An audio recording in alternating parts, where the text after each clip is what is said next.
Hi guys, welcome back to my channel which is head bath. Guys, ಇವಾಗಿನ ಒಂದು breaking news, ಒಂದು solid ಆಗಿರ್ತಕ್ಕಂಥ news ಅಂತ ಹೇಳ್ಬೋದು. ಸೊ ಏನು ಇವಾಗ RBI ಅವರು ಏನಿದಾರಲ್ಲ, ಸೊ ಅವರು ಈ ಫಿನ್ಟೆಕ್ ಕಂಪನೀಸ್ ಏನಿದೆ ನೋಡಿ, ಸೊ ಆ ಫಿನ್ಟೆಕ್ ಕಂಪನಿ ಮೇಲೆ ಕೆಲವೊಂದು ರಿಸ್ಟ್ರಿಕ್ಷನ್ಸನ್ನು ಹಾಕ್ತಾ ಬಂದರು. ಸೊ ನಮಗೆಲ್ರಿಗೂ ಗೊತ್ತಿರೋ ಹಾಗೆ ಜಾಸ್ತಿ ಒಂದು ಚರ್ಚೆಯಲ್ಲಿರ್ತಕ್ಕಂಥದ್ದು ಪೇಟಿಎಮ್. ಸೊ ಪೇಟಿಎಮ್ ಮೇಲೆ ಹಲವಾರು ಕೆಲವೊಂದು ರಿಸ್ಟ್ರಿಕ್ಷನ್ಸನ್ನು ಹಾಕಿದರು. ಸೊ ಅದೇ ಥರನಾಗಿ I I F L finance limited ಇದರಲ್ಲೂ ಕೂಡ ಗೋಲ್ಡ್ ಲೋನ್ ರಿಗಾರ್ಡಿಂಗ್ ಆಗಿ ಒಂದು ಇದೆ. ಹಾಗೆಯೇ JM ಫಿನಾನ್ಸ್, ಸೊ ಇದರಲ್ಲೂ ಕೂಡ ಅದು ಇದು ರಿಸ್ಟ್ರಿಕ್ಷನ್ಸು ಇದೆ. ಬಟ್ ಫಿನಾನ್ಸ್ ಸೆಕ್ಟರ್ ಏನಿದೆ, ಸೊ ಅದರಲ್ಲಿ ಜಾಸ್ತಿ ರಿಸ್ಟ್ರಿಕ್ಷನ್ಸು ಹಾಗೆಯೇ ಚರ್ಚೆಯಲ್ಲಿರೋದು ಶೇರ್ ಅಂದರೆ ಪೇಟಿಎಮ್ಮು. ಸೊ ನೋಡೋಣ ಏನೇನಾಗಿದೆ ಇದರಿಂದ, ಈ ಜಿಯೋ ಫಿನಾನ್ಸ್ ಸರ್ವಿಸ್ಗೆ ಏನು ಲಾಭ. ಸೊ ನೋಡೋಣ ಏನಪ್ಪ ಮಜಾ ಅಂತ ಹೇಳಿದ್ರೆ, ಎಲ್ಲ ಶೇರ್ಗಳು ಫಿನಾನ್ಷಿಯಲ್ ಸೆಕ್ಟರಲ್ಲಿ ಇರ್ತಕ್ಕಂಥ ಆಲ್ಮೋಸ್ಟ್ ಶೇರ್ಗಳು ಡೌನ್ ಹೋಗ್ತಿದ್ದಾವೆ.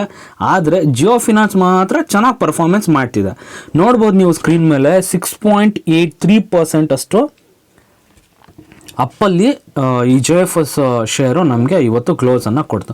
ಸೊ ಯಾಕಪ್ಪ ಈ ಥರ ಪರ್ಫಾರ್ಮೆನ್ಸ್ ಮಾಡ್ತಿದೆ? ಸೊ ನೀವು ನೋಡ್ಬೋದು ಕೂಡ 6 ಮಂತ್ ಏನು ಗ್ರಾಫ್ನ ತೊಗೊಂಡು ನೋಡಿ, ಹಾಗೆಯೇ ಮ್ಯಾಕ್ಸಿಮಮ್ ಗ್ರಾಫ್ನ ತೊಗೊಂಡು ನೋಡಿ, ಒಂದು ಅಪ್ ಟ್ರೆಂಡಲ್ಲೇ ನಮಗೆ ನೋಡೋಕ್ಕೆ ಸಿಗ್ತದೆ. ಏನಪ್ಪ ಇದು, ಯಾಕೆ ಈ ಥರ ಆಗ್ತಿದೆ, ಏನು ಆಗ್ತಿರ್ಬೋದು ಈ ಶೇರ್ನಲ್ಲಿ? ಸೊ ನೋಡೋಣ.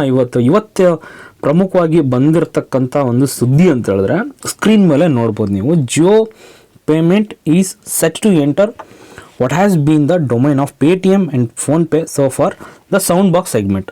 Soundbox ಸೆಗ್ಮೆಂಟ್ಗೆ ಜಿಯೋ ಫಿನಾನ್ಸ್ ಅವರು ಎಂಟರ್ ಆಗ್ತಿದ್ದಾರೆ. ಏನಪ್ಪ ಇದು ಸೌಂಡ್ ಬಾಕ್ಸು ಅಂತ ಹೇಳಿದ್ರೆ, ಏನು ನಾವು ಅಂಗಡಿಗಳಲ್ಲಿ ಹೋಗಿ ಸ್ಕ್ಯಾನರ್ನ ಸ್ಕ್ಯಾನ್ ಮಾಡಿಬಿಟ್ಟು ಪೇ ಮಾಡ್ತೀವಲ್ಲ, ಫೋನ್ಪೇ ಆಗಿರ್ಬೋದು, ಗೂಗಲ್ ಪೇ ಆಗಿರ್ಬೋದು, ಸ್ಕ್ಯಾನ್ ಮಾಡಿಬಿಟ್ಟು ಪೇ ಮಾಡ್ತೀವಿ. ಸೊ ಅದು ಸ್ಕ್ಯಾನ್ ಮಾಡಿದ ನಂತರ ಏನಾಗುತ್ತೆ, ಸೊ ಇಂತಿಷ್ಟು ಅಮೌಂಟನ್ನು ರಿಸೀವ್ ಮಾಡಿದ್ದೀವಿ, ದೇವಿಯವ್ರ ಸಜ್ಜನೋ ಧನ್ಯವಾದ ಅಂತ ಹೇಳ್ಬಿಟ್ಟು ಅಮಿತಾಬ್ ಬಚ್ಚನ್ ವಾಯ್ಸಲ್ಲಿ ಒಂದು ಆಡಿಯೋ ನಮಗೆ ಕೇಳೋಕ್ಕೆ ಸಿಗುತ್ತೆ. ಸೊ ಈ ಒಂದು ಡಿವೈಸನ್ನು ಸೌಂಡ್ ಬಾಕ್ಸ್ ಅಂತ ಹೇಳ್ತೀವಿ. ಸೊ ಈ ಸೌಂಡ್ ಬಾಕ್ಸ್ ಸೆಗ್ಮೆಂಟಲ್ಲಿ ಜಿಯೋ ಫಿನಾನ್ಸವ್ರು ಕೂಡ, ಜಿಯೋದವ್ರು ಕೂಡ ಎಂಟರ್ ಆಗ್ತಿದಾರಂತೆ. ಸೊ ನೋಡೋಣ ಇದರಿಂದ ಯಾರ್ಯಾರಿಗೆ ಹೆಲ್ಪು ಏನು ಅಂತ ಹೇಳ್ಬಿಟ್ಟು. ಮೇಯ್ನಾಗಿ ರಿಲಯನ್ಸ್ ಅವ್ರ ಹತ್ರ ಅವರ main business Jio digital life, ಹಾಗೆಯೇ ರಿಲಯನ್ಸ್ ರಿಟೇಲು. ಮೇಯ್ನಾಗಿ ರಿಲಯನ್ಸಲ್ಲಿ ಏನು ಪ್ರಾಡಕ್ಟ್ನ ನಾವು ತೊಗೊಳಕ್ಕೆ ಹೋಗ್ತೀವಿ. ಸೊ ಅಂಥ ಟೈಮಲ್ಲಿ ಏನು ಮಾಡ್ತೀವಿ, ನಮಗೆ ಫಿನಾನ್ಷಿಯಲ್ನ ಅವಶ್ಯಕತೆ ಇರುತ್ತೆ. ಸೊ ಅವಾಗೇನಾಗುತ್ತೆ, ನಾವು ಹೋಗೋದು ಯಾರ ಹತ್ರ, ಈ EMI ತೊಗೋಬೇಕಂದ್ರೆ ಬಜಾಜ್ ಫಿನಾನ್ಸ್. ಸೊ ಅದು ಬಿಟ್ಟು ಬೇರೆ ಯಾವುದೂ ಇಲ್ಲ, ಅಂದರೆ ಟಾಪಲ್ಲಿ ಇರ್ತಕ್ಕಂಥದ್ದು. ಅಂದರೆ ಇವ್ರ ಹತ್ರ ಹ್ಯೂಜ್ ಆಗಿರ್ತಕ್ಕಂಥ ಒಂದು ಡೇಟಾ ಇದೆ. ಈಗಿನ ಒಂದು ಕರೆಂಟ್ ಟ್ರೆಂಡಲ್ಲಿ ಯಾರ ಹತ್ರ ಡೇಟಾ ಇದೆಯೋ ಅವನೇ ಕಿಂಗ್ ಒಂಥರ. ಸೊ ಆ ಥರ ಒಂದು ಟ್ರೆಂಡ್ ಇದೆ ಇವಾಗ. ಸೊ ಏನಪ್ಪ ಡೇಟಾಯಿಂದ ನಾವೇನು ಮಾಡ್ಬೋದು? ಫಾರ್ ಎಕ್ಸಾಂಪಲ್, ಯಾವುದೋ ಒಬ್ಬ ಹುಡುಗ ಇರ್ತಾನೆ. ಸೊ ಅವನಿಗೇನು, ಅವನಿಗೇನು ಇಷ್ಟ ಅವನಿಗೆ. ಸೊ ಇದನ್ನು ನಾವು ಆ ಡೇಟಾ ಇದ್ದರೆ ನಮಗೆ ಅವ್ರಿಗೆ ಗೊತ್ತಾಗ್ಬಿಡುತ್ತೆ. ಸೊ ಇವನಿಗೆ ಶೂಸ್ ಬೇಕಾಗಿರುತ್ತೆ, ಹೆಡ್ಫೋನ್ಸು, ಇಯರ್ಪೋಡ್ಸು, ಇದನ್ನು. ಸೊ ಈ ಥರನಾಗಿರ್ತಕ್ಕಂಥ ಆ್ಯಡ್ಸ್ನ ಅವ್ನಿಗೆ ಪುಷ್ ಮಾಡ್ತಿರ್ತಾರೆ. ಒಂಥರ ಕ್ರಾಸ್ ಸೆಲ್ಲಿಂಗ್ ಅಂತ ಹೇಳ್ಬೋದು. ಅದೇ ಬಿಟ್ಕೊಂಬಿಟ್ಟು ಯಾವುದೋ ಒಂದು ಏಜ್ಡ್ ಆಗಿರೋ ಪರ್ಸನ್ಗೆ ಇವೆಲ್ಲ ಟ್ರೆಂಡಿ ಆಗಿರ್ತಕ್ಕಂಥ ಶೂಸು, ಹಾಗೆಯೇ ಟ್ರೆಂಡಿ ಆಗಿರೋ ಏನು ಸ್ಲಿಪ್ಪರ್ಸು, ಪ್ಯಾಂಟ್ಸು, ಇದನ್ನೆಲ್ಲ ತೋರಿಸ್ರೆ ಏನಾಗುತ್ತೆ, ಅವ್ರು ತಗೊಳಲ್ಲ, ಬೈ ಮಾಡಲ್ಲ. ಅವ್ರಿಗೆ ಅದನ್ನು ತೋರಿಸೋದು ಕೂಡ, ಅದನ್ನು ಪುಷ್ ಮಾಡೋದು ಕೂಡ ವ್ಯರ್ಥ. ಸೊ ಆ ಥರ ಡೇಟಾ ಇದ್ದರೆ ನಾವು ಯಾವ ಟಾರ್ಗೆಟೆಡ್ ಆಡಿಯನ್ಸ್ನ ನಾವು ಟಾರ್ಗೆಟ್ ಮಾಡ್ಬೋದು. ಅಂದರೆ ಪರ್ಟಿಕ್ಯುಲರ್ ಆಗಿ 18 to 40 ಏಜ್ ಏನಿರ್ತಾರಲ್ಲ ಅವ್ರನ್ನೇ ಟಾರ್ಗೆಟ್ ಮಾಡ್ಬೋದು. ಹಾಗೆಯೇ 40 to 60 ಆ್ಯಂಡ್ ಎಬೋ, ಸೊ ಅವ್ರನ್ನ ಟಾರ್ಗೆಟ್ ಮಾಡ್ಬೋದು. ಏನು? Because of this data. So data ಯಾರ ಹತ್ರ ಇದೆಯೋ ಅವ್ರು ಆರಾಮ್ಸೆ ಇದನ್ನೆಲ್ಲ ಮಾಡ್ತಾನೆ. ಸೊ ಏನಪ್ಪ ಇವಾಗ ಇವ್ರ ಹತ್ರ ಫುಲ್ಲು ಡೇಟಾ ಇದೆ. ಇವಾಗ ಜಿಯೋ ಫಿನಾನ್ಸ್ ಶೇರು, ಇನ್ನೊಂದು ಮಜವಾದ ವಿಷಯ ಅಂತ ಹೇಳಿದ್ರೆ, ಇಲ್ಲಿ ತನಕ ಜಿಯೋ ಫಿನಾನ್ಸ್ದು ಯಾವುದೇ ಥರನಾಗಿರ್ತಕ್ಕಂಥ ಬಿಸ್ನೆಸ್ಸು ಸ್ಟಾರ್ಟ್ ಆಗಿಲ್ಲ. ಸೊ ಆ ಬಿಸ್ನೆಸ್ಸು ಸ್ಟಾರ್ಟ್ ಆಗಿಲ್ಲ. ಏನಪ್ಪ ಅಂತ ಹೇಳಿದ್ರೆ, ಇಲ್ಲಿ ತನಕ ನಮಗೇನು ಬಂದಿದೆಯಪ್ಪ ಅಂತ ಹೇಳಿದ್ರೆ ಸುದ್ದಿ, ಜಿಯೋ ಫಿನಾನ್ಸು ತನ್ನ ಒಂದು ಏನು ಹೇಳ್ತಿದ್ದಾವಲ್ಲ, ಇವಾಗ ಇನ್ಶೂರೆನ್ಸ್ ಸೆಕ್ಟರಲ್ಲಿ ಬರ್ತೀವಿ ನಾವು, AMC ಸೆಕ್ಟರಲ್ಲಿ ಮ್ಯೂಚುವಲ್ ಫಂಡು. ಸೊ ಆಲ್ರೆಡಿ ಇವಾಗ ಮ್ಯೂಚುವಲ್ ಫಂಡು AMCದಲ್ಲಿ ಬರಬೇಕು ಅಂತ ಹೇಳ್ಬಿಟ್ಟು ಬ್ಲ್ಯಾಕ್ ರಾಕ್ ಅಂತಕ್ಕಂಥ ಒಂದು ಕಂಪನಿ ಜೊತೆ ಆಲ್ರೆಡಿ ಟೈಅಪ್ ಮಾಡ್ಕೊಂಡಿದೆ. ಸೊ ಅಂದರೆ ಏನಪ್ಪ ಇದರಿಂದ ಏನು ನಮಗೆ ಗೊತ್ತಾಗುತ್ತೆ ಅಂತ ಹೇಳಿದ್ರೆ, ಜಿಯೋ ಫಿನಾನ್ಸ್ ಅಂತಕ್ಕಂಥ ಒಂದು ಕಂಪ್ನಿ ಮಾರ್ಕೆಟಲ್ಲಿ ಜಸ್ಟ್ ಅದು ಲಿಸ್ಟ್ ಆಗಿದೆ. ಬಿಸ್ನೆಸ್ನ ಇನ್ನೂ ಕೂಡ ಸ್ಟಾರ್ಟ್ ಮಾಡಿಲ್ಲ, ಆದ್ರೂ ಕೂಡ ಪರ್ಫಾರ್ಮೆನ್ಸ್ ಮಾಡ್ತಿದೆ. ಯಾಕೆ? ಒಂದು ರಿಲಯನ್ಸ್ನ ಒಂದು ಕಂಪನಿ, ಹಾಗೆ ಮುಖೇಶ್ ಅಂಬಾನಿಯವರ ಒಂದು ಕಂಪನಿ. ಸೊ ಇವ್ರ ಬಗ್ಗೆ ಏನು ಇಂಟ್ರೊಡಕ್ಷನ್ ಬೇಡ ಅಂತ ಅನ್ಕೋತೀನಿ. ಸೊ ಮುಖೇಶ್ ಅಂಬಾನಿಯವರ ಒಂದು ಕಂಪನಿ.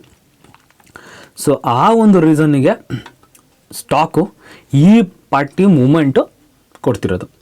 ಓಕೆ, ಅದೊಂದು ಕಡೆ ಆದರೆ ಈಗೇನು UPIಗೆ ಎಂಟರ್ ಆಗ್ತಿದ್ದಾರೆ. ಅದರಲ್ಲಿ ಗೂಗಲ್ ಪೇ ಮತ್ತು ಫೋನ್ಪೇ ಈಗ ಇರ್ತಕ್ಕಂಥವ್ರು ಮಾರ್ಕೆಟಲ್ಲಿ.